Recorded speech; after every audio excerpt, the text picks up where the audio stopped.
Hello everyone, how are you all?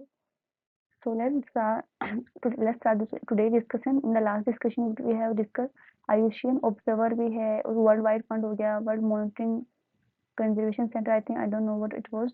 तो उन दोनों में भी क्या है फंडिंग जो सॉरी फाउंडिंग में क्या है आयुष्मान का रोल है। इसके अलावा ऑब्जर्विंग है इसमें यूनाइटेड नेशन असेंबली में रेड लेटर जो लिस्ट है वो पब्लिश करता है। पिंक पेजेस होते हैं क्रिटिकल एंडेंजर्ड के लिए, व्हाइट पेजेस जो एंडेंजर्ड से अब नॉन थ्रेटन है उनके लिए होते हैं व्हाइट पेजेस। 1964 में ये लिस्ट पब्लिश होना स्टार्ट हुई थी जो ये स्पीशीज की लिस्ट है वो हमने देखा। इसके अलावा हमने एंथ्रेक्स देखा जो बैक्टीरिया है स्पोर्स फॉर्मेशन से ज़्यादा एनिमल को इन्फेक्ट करता है, ह्यूमन को भी इन्फेक्ट करता है। जो स्पोर होता है वो इनएक्टिव होता है, सोइल में लंबे टाइम तक रह सकता है। जैसे ह्यूमन बॉडी में जाता है तो क्या करता है एक्टिव हो जाता है और उसको इन्फेक्ट करता है, इलनेस केसेस करता है। इसके अलावा जूनोटिक डिजीज देखी, जितने भी ह्यूमन को इन्फेक्ट किया, जितने भी डिजीज हैं ह्यूमन में, जितने जो भी पैथोजन है उन सबका लगभग 60% का जो है ओरिजिन से एनिमल ओरिजिन से है। वो 60% जो पैथोजन है फंगी हो गया बैक्टीरिया। से बैक्टीरिया की आप बात करेंगे सिंगल सेल होता है, सेल मेम्ब्रेन होती है, सेल वॉल होती है, स्पोर फॉर्मेशन भी होती है। इसके अलावा जैसे भी जो ये रिप्लिकेशन करते हैं वो भी होती है। फंगी हो गया उसका रिप्रोडक्शन सेल मेम्ब्रेन से ही होता है। फंगी में आई थिंक उनकी जो फॉर्मेशन होती है वो न्यूक्लियस हो गया, आई थिंक सेल वॉल भी होता है, not sure, have a look. और बैक्टीरिया से सॉरी वायरस होता है, वायरस में जैसे ये हो गया जी, जैसे या तो डीएनए होगा या आरएनए होगा, प्रोटीन से कवर होता है और जैसे ही होस्ट की सेल में जाता है उसको कंट्रोल कर लेता है और वहाँ पे रिप्लिकेट करता रहता है। This is about the virus, it's also one of the pathogen. So let's discuss about the today's. So here is the first question. Question number one. Consider the following statement regarding the invasive species की बात कर रहे हैं alien species. तो invasive alien species can affect all type of ecosystem.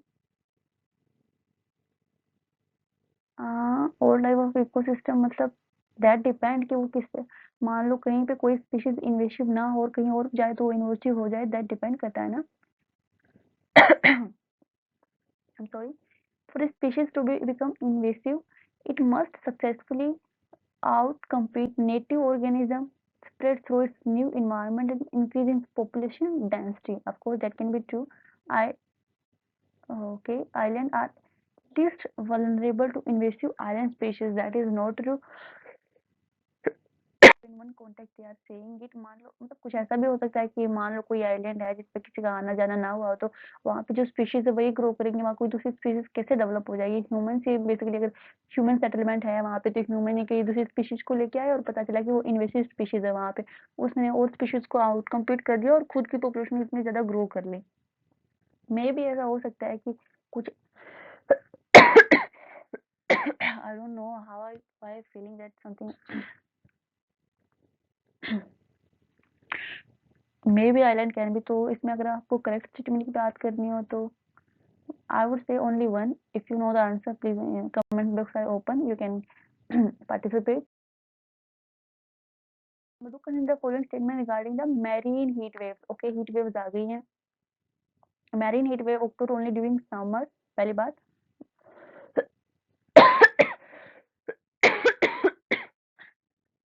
I'm sorry. Not during winter. Okay, heat wave है तो summer में ही occur होंगी। Number two, they can occur in both equatorial region and higher latitude. Okay, and El Nino can also lead to marine heat wave. That can be true. How many of the above statement is correct? जहाँ तक हमें लग रहा है कि summer में occur होंगी, that can be true. And अनलिनो can case ये भी कर सकता है heat waves, that can be true. दोनों रीजन में होती हैं।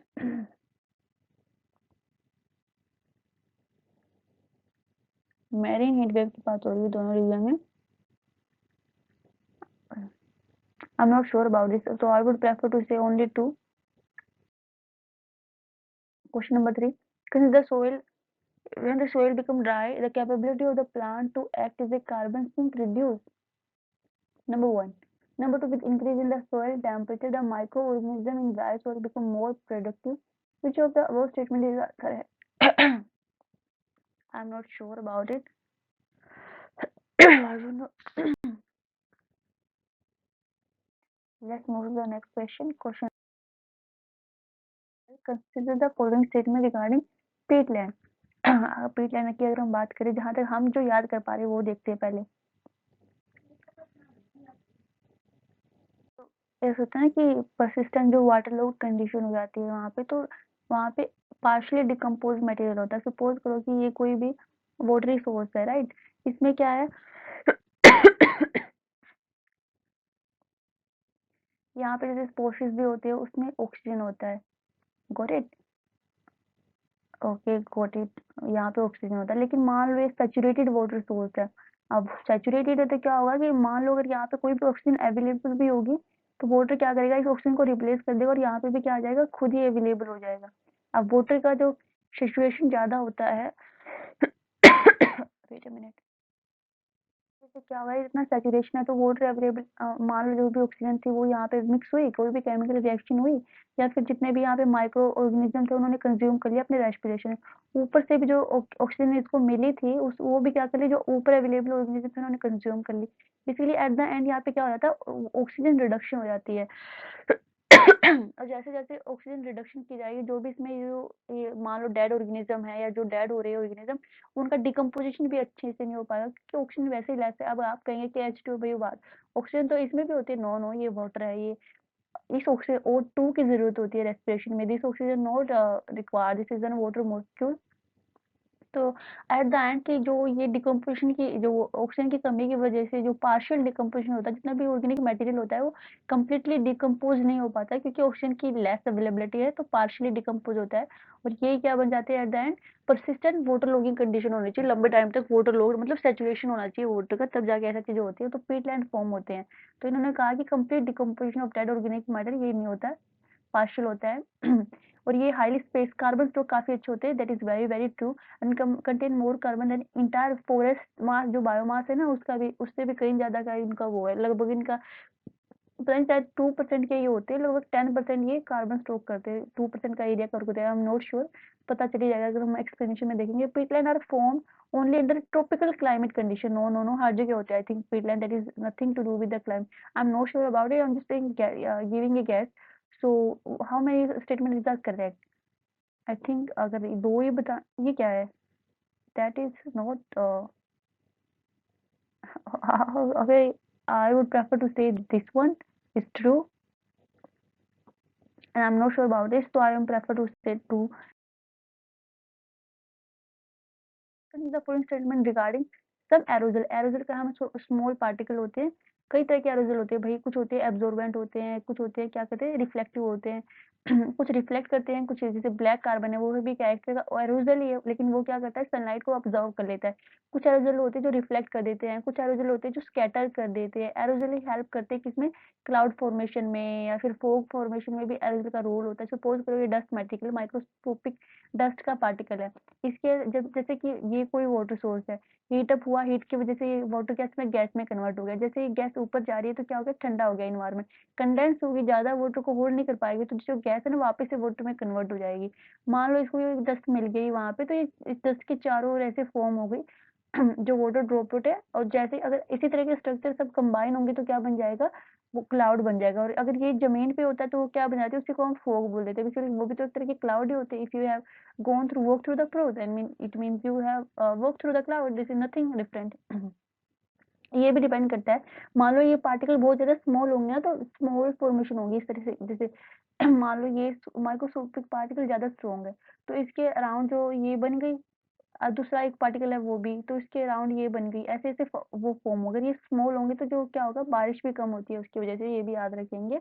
क्योंकि ये ज्यादा पार्टिकल है स्मॉल में, ज्यादा इसको अपनी तरफ वो कर लेते हैं, इसके ज्यादा तरफ जो वाटर मॉलिक्यूल है वो ज्यादा कंबाइन होती रहती है ना, वाटर कम उसके अलावा रेन कम हो जाती है। बेसिकली ये हमें क्या है, अब सपोज करें कि क्लाउड फॉर्मेशन को इफेक्ट कर रहे हैं एरोजल, तो जितनी भी लाइट आ रही है उसको स्कैटरिंग में स्कैटर करवा देते हैं कई बार उसको, तो क्या होती है जो लाइट अवेलेबिलिटी को भी, हीट बजट को भी अफेक्ट करते हैं एरोजल।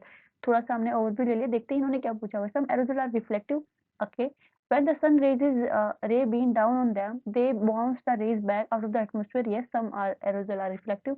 मिस्ट हो गया या फिर डस्ट हो गया या पर्टिकुलेट, मिस्ट और फोग में क्या डिफरेंस होता है, एनीवन कैन टेल? मिस्ट हो गया, डस्ट हो गया, particulate air pollutant and smoke are the example of anthropogenic dust तो नो, इनकरेक्ट क्या, I think that would be the only two is incorrect. Mist is not party, देखो smoke तो है I think, but not the dust I think. This is natural, right? So only two is correct. Question number one with the लोगों इन्होंने सब कुछ invasive species के बारे में दे दिया, everything is about here invasive species. इन्होंने कहा है कि ओनली टू, हमने क्या कहा था,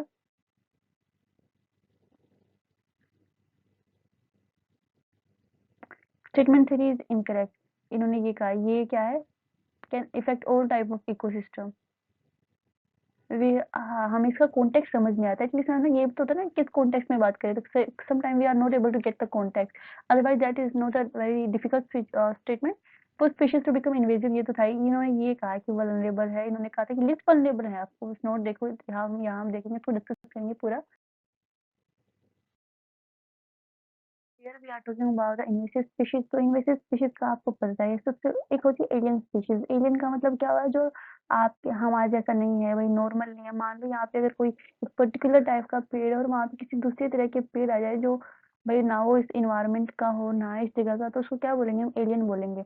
लेकिन एलियन स्पीशीज इन्वेसिव स्पीशीज कब बन जाती है, जब वो वहाँ पे आके ग्रो करती है, सर्वाइव करती है और आउट कम्पीट कर देती है अदर नेटिव को, उसका कोई कंपिटिटर या प्रीडेटर भी ना हो स्पीशीज का। मान लो एक स्पीशीज आई, वो इतनी जल्दी जल्दी ग्रो कर रही है और इनको आउट कम्पीट कर रही है, उसका कोई नेचुरल प्रीडेटर नहीं है उस नेचुरल इन्वायरमेंट में, तो क्या होगा, वो ऐसे ग्रो करती रहेगी, प्रीडेटर तो है नहीं, कंपिटिटर तो है नहीं, वो ग्रो कर रही है, और वो औरों की जगह, औरों का न्यूट्रिशन, औरों की रिसोर्सेज खुद ही यूज करते जा रही है, तो उसको क्या बोलेंगे, इन्वेसिव स्पीशीज बोलेंगे। जैसे इन्होंने कहा है, इन समराइज किया है कि एलियन स्पीशीज इन्वेसिव स्पीशीज कम बन जाती है, जब वो वहाँ पे अराइव कर जाए, फिर वहाँ पे थ्राइव कर जाए, सर्वाइव कर जाए और फिर उसके बाद थ्राइव कर जाए, है ना, तो उसको क्या बोलेंगे, इन्वेसिव स्पीशीज बोलेंगे।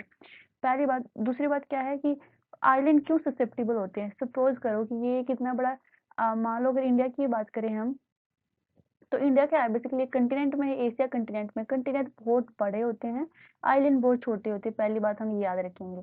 सो अगर हम, ये क्या हुआ, ये बेसिकली कंटिनेंट है तो मोर प्रोबेबली काफी ओल्ड होती है, और जो ये होते हैं ना आइलैंड वगैरह, कोई वोल्केन से कोई आइलैंड बन गया, कोरल रीफ से कोई आइलैंड बन गया, या फिर मान लो कोई ओल्ड एज के भी होंगे, तो ओल्ड एज, तो आइलैंड बेसिकली यंग होती है, पहली बात। यंग है तो क्या होगा भाई, इवोल्यूशन का उतना टाइम वहाँ पे स्पीशीज को मिला नहीं है, स्पीशीज डाइवर्सिटी भी कम है, डाइवर्सिटी कम है तो क्या होगा, मान लो कोई एलियन स्पीशीज वहां आती भी है, तो क्या होगा, डाइवर्सिटी कम है, प्रेडेटर कम होंगे, कंपिटिटर कम होंगे, तो क्या होगा, वो थ्राइव कर जाएगी वहां पे, नंबर वन। अगर मान लो ओल्ड एज का भी है, तो हो सकता है वहां पे ज्यादा डाइवर्सिटी डेवलप हो गई हो फिर थ्रू आउट द टाइम, अगर वही ओल्ड है, लेकिन फिर भी उतनी तो नहीं होगी जितनी कंटिनेंट के पास है। कंटिनेंट तो काफी बड़े होते हैं, जगह काफी है, जगह काफी है तो रिसोर्सेज भी काफी होंगे, रिसोर्सेज काफी होंगे तो क्या होगा, ज्यादा नंबर ऑफ स्पीशीज होंगी, रिसोर्सेज ज्यादा है तो मतलब ज्यादा लोग सर्वाइव कर सकते हैं, ज्यादा सर्वाइव कर सकते हैं, तो कंपिटिटर होंगे, प्रेडिटर होंगे, वो सारी तरह की स्पीशीज वैसे ही वो हो जाएंगी, क्योंकि एरिया भी काफी बड़ा है, एरिया बड़ा है तो रिसोर्सेज कम है, आइलैंड का एरिया छोटा है तो रिसोर्सेज भी कम है, रिसोर्सेज कम है तो नंबर ऑफ स्पीशीज भी कम होंगे। इसलिए ये भी एक कारण है कि जो इन्वेसिव स्पीशीज के लिए वल्नरेबल क्या होते हैं, आइलैंड ज्यादा वल्नरेबल होंगे। अब अगर आप कहेंगे कि भाई लेकिन हम क्या डिस्कस कर रहे थे कि कई बार ऐसा होता है कि हम तो ह्यूमंस तो जाते ही नहीं है आइलैंड पे, तो फिर कैसे इन्वेसिव स्पीशीज वहां पे आएंगी ना, तो बहुत सारे रीजन है भाई, विंड फ्लो कर रही है, विंड के थ्रू कोई सीड उड़ के आ जाए, सीड आ गए और वो सीड एक इन्वेसिव स्पीशीज थी, एनिमल की इन्वेसिव स्पीशीज हो सकती है, प्लांट की हो सकती है, सीड कई इन्वेसिव स्पीशीज तो किसी भी तरह की हो सकती है, या फिर कोई जैसे बर्ड्स वगैरह अचानक से इस पर्टिकुलर आइलैंड पे आने लग जाए और उनको खाना अच्छा मिलने लगे, तो वो बर्ड्स तो सारे खाने को खा जाएंगे और वो क्या कर देंगे, आउट कम्पीट कर देंगे, औरों के लिए कोई खाना छोड़ेंगे ही नहीं।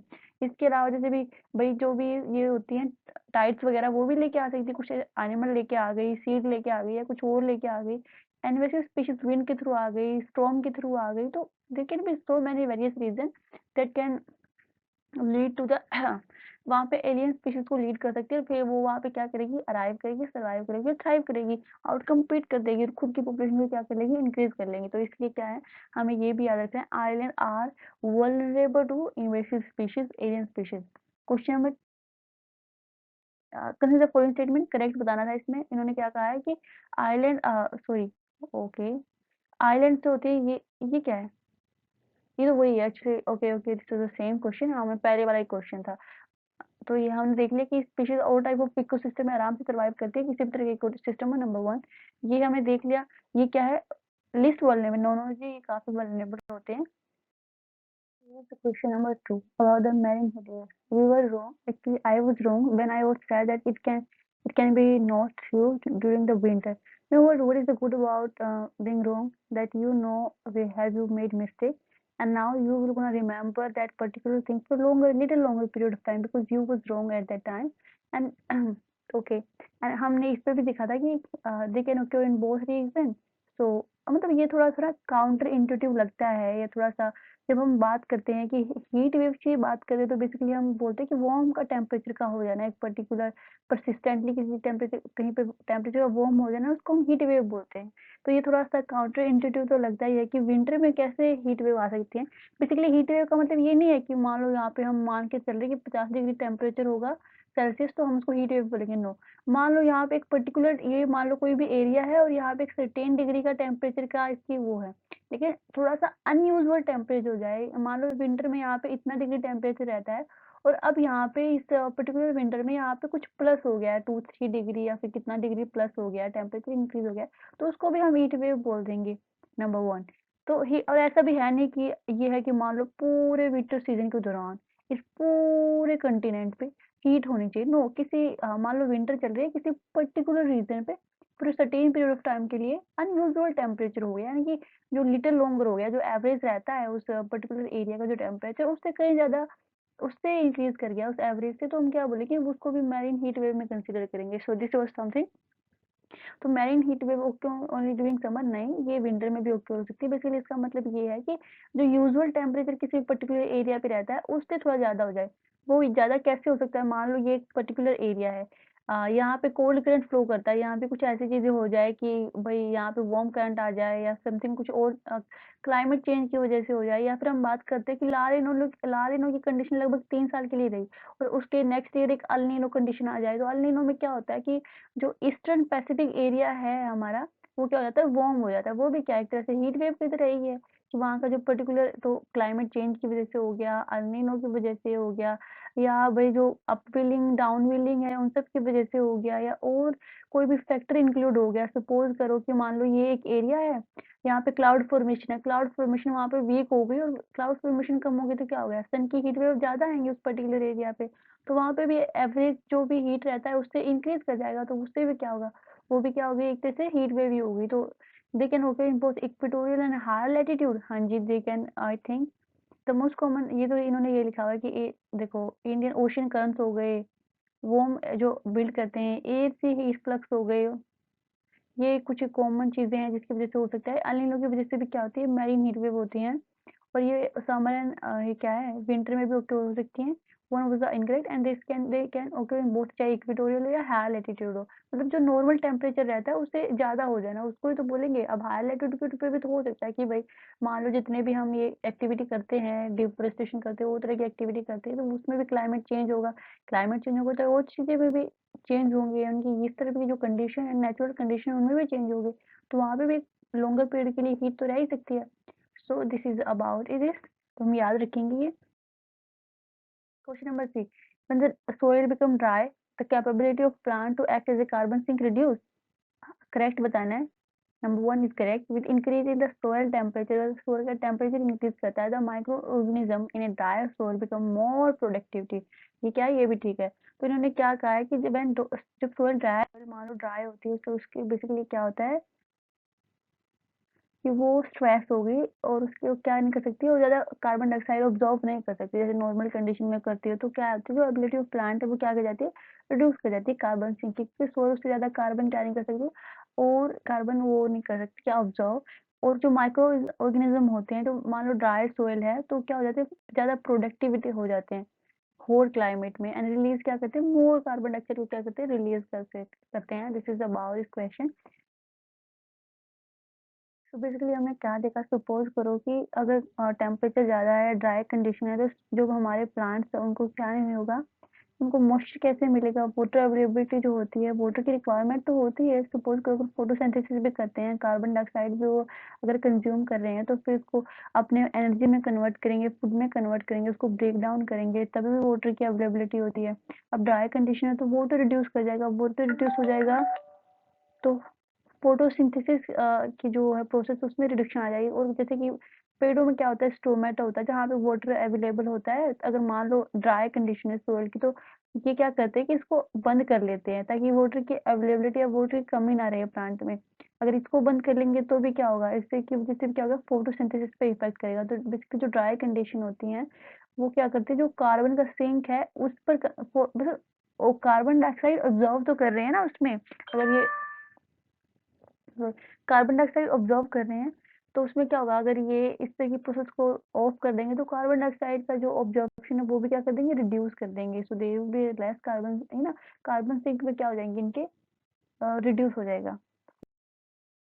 अब ये पूछे पीटलैंड, आई मीन ये सारे ऑप्शन सेम ही थे। अब बताओ इसका क्या फर्क पड़ता है, इन्होंने क्या कहा है, इन्होंने कहा है सोल्यूशन ए। देखो यहाँ से ही देख लेते हैं।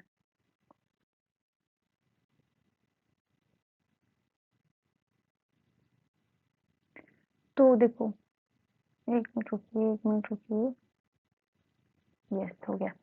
देखो पार्शली डिकम्पोज के बारे में यहाँ पे लिखा है, वो हमने बताया। पार्शली डिकम्पोज क्यों हो जाता है, जब ऑक्सीजन रिड्यूस हो जाएगी, ऑक्सीजन रिक्वायर्ड तो होगी ना डिकम्पोजिशन के लिए, ऑक्सीजन रिड्यूस हो जाती है, कंज्यूम हो जाती है। वाटर लॉग कंडीशन है, वाटर लॉग कंडीशन होंगी, वाटर सेचुरेशन होगा तो ऑक्सीजन वैसे ही रिड्यूस रहेगी। तो इसलिए पार्शियल डिकम्पोजिशन होता है। This statement is wrong.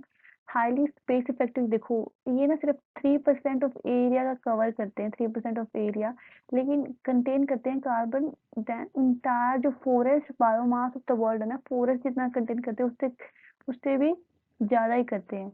इसके अलावा 30% ऑफ वर्ल्ड सोयल कार्बन, मान लो जितना सोयल में कार्बन अवेलेबल है वर्ल्ड में पूरे में, उसका 30% तो पीट लैंड में ही है। अगर कार्बन की बात करें ना, सोयल ने इतना कार्बन कंज्यूम किया, उसका 30% सिर्फ वो सोयल ने किया हुआ है जो पीट लैंड की सोयल है। और अगर ये ड्रेन्ड हो गए ना, अगर इन्होंने ग्रीन हाउस एमिट करी अगर वो, तो giga tons of emission per year through the oxidation, जब ये ड्रेन्ड होते हैं, these emit greenhouse gases contributing up to 1 gigaton of emission per year, her year 1 gigaton of emission through the oxidation. इसके अलावा देखो देखो अलग अलग क्लाइमेट जोन में भी पीटलैंड फॉर्म होते हैं। नंबर अगर आप ट्रॉपिकल की बात करें तो जो मैंग्रोव होते हैं, क्योंकि मैंग्रोव क्या, पहली बात तो ये है इकोटोन एरिया, इनकी एज स्पीशीज भी यहाँ होंगी, एज इफेक्ट भी यहाँ होगा। इधर जैसे तो इधर जैसे वो होता है, जैसे क्या बोलते हैं, ये लैंड एरिया, इधर होता है मैराइन एरिया, जैसे मैराइन सिस्टम होता है, इधर क्या होता है लैंड सिस्टम। वो दोनों कंबाइन होते हैं तो क्या उनसे बनते हैं, यहाँ पे वाटर कंडीशंस भी होती है। मैंग्रोव इसी तरह यहाँ पे डेवलप होती है। बेसिकली एक तरह का इकोटोन ही होता है, उसी वहीं पे क्या होते हैं पीटलैंड भी डेवलप होती है। वाटर लॉग कंडीशन तो होंगी ना, कोस्टल एरिया भी है मैंग्रोव का नंबर 1। इसके अलावा अगर आप मोशिस के फॉर्म में अगर आर्कटिक की बात करें, इन्होंने देखो यहाँ पे दिखाया गया है कि आर्कटिक रीजन की जब हम बात करते हैं तो वहाँ पे peatland are dominated by the mosses, mosses dominate करते हैं। ओके, इसके अलावा ये पीटलैंड क्लाइमेट मिटिगेशन का इन्होंने लिखा हुआ है। इसके अलावा और कहाँ-कहाँ जैसे पास्टोरलिज्म में भी है, हेल्पफुल हैं कहीं-कहीं, तो ये इन्होंने बताया हुआ है। तो हमें बस ये याद रखना, the same thing is here, have a look. और एरोसिल की बात करें तो स्टेटमेंट 2 इज़ ओके, ये तो इनकरेक्ट थी ना कि मास डस्ट पार्टिकल और एग्जांपल ऑफ एंथ्रोपोजन। देखो इन्होंने क्या है, एरोसोल क्या है, एक suspense of fine solid particle or liquid droplet in the air or another gas. Okay, number 1, algal can be natural और एंथ्रोपोजेनिक, ये तो हमें पता ही है कि एंथ्रोपोजेनिक होते हैं जो ह्यूमन के द्वारा क्रिएट किए जाते हैं, नेचुरल जो नेचुरली क्रिएट हो जाते हैं। Number 1, example of natural aerosol से फॉग हो गया, mist, dust, forest exudates and geyser stream. Example of anthropogenic aerosol are particulate air pollutant and smoke, इन्होंने ये भी लिखा हुआ है। एल्गल जो होते हैं इन्फ्लुएंस करते हैं climate in two primary ways. Number 1, by changing the amount of heat that get in and out of the atmosphere, by affecting the way cloud form, जिस तरह से क्लाउड के फॉर्मेशन है उसको अफेक्ट करते हैं। क्लाउड कम बनेंगे, ज़्यादा बनेंगे, छोटे बनेंगे, कैसे बनेंगे, उस हिसाब से रिफ्लेक्ट करेंगे वो उस लाइट को। एंड जो एल्गल होते हैं वो स्कैटर भी करते हैं लाइट को, उस हिसाब से भी अफेक्ट करेंगे जो हीट बजट है उसका। Some aerosol, like many kind of dust from ground approach, are high light colored and even a light bit reflective, little bit reflective होते हैं. When the sun ray beam down on them, they bounce the ray back to the atmosphere, preventing the heat from ever reaching our surface. So this effect can be dramatic. Mr. Pinta, क्या Pinatubo volcanic eruption, ये जो mister कह रही हूँ मैं that is weird. Sorry, mount Everest, sorry मैंने ध्यान नहीं दिया इसको, जल्दी जल्दी से मिला किसी ने। माउंट जो है पिनाटाबू वोल्केनिक इरप्शन हुआ था 1991 में इन द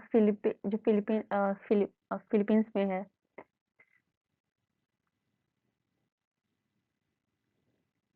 और उसकी वजह से देखो, उसकी वजह से जो भी जो पार्टिकल हुए थे, रिफ्लेक्टिव रोक पार्टिकल हुए थे, रिफ्लेक्टिव रोक पार्टिकल क्या होते हैं उसमें से, जो बाहर निकले थे उन्होंने क्या किया था, काफी सारा रिफ्लेक्शन हुआ था उनकी वजह से, जो अर्थ पे वो हीट पहुंच नहीं पाई, उसकी वजह से क्या होगा, कूलिंग एनवायरनमेंट हो गया था। इन्होंने क्या लिखा है, cooling the planet for 2 full year afterward, cool रहा था प्लेनेट इतना, उसमें अमाउंट जो उसका भी वो हुआ था, वोल्केनिक इरप्शन हुआ था, उसकी वजह से जितने भी पार्टिकल आए उनकी वजह से जो रिफ्लेक्टिव पार्टिकल थे रिफ्लेक्ट कर दिया सनलाइट को, अर्थ पे पहुंच नहीं पाए और कूलिंग हो गया।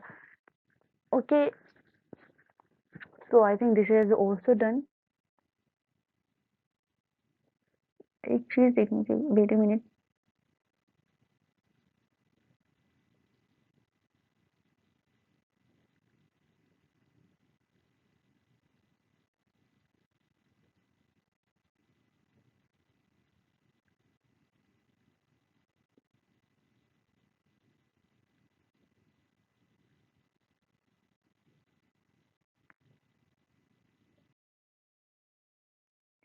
सो we have already seen things.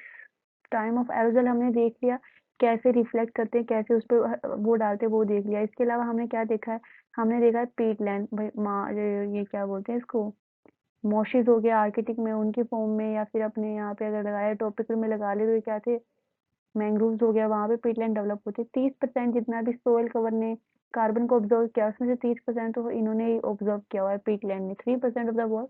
लेकिन फॉरेस्ट बायोमास से भी ज्यादा क्या करते हैं, स्टॉक करते हैं।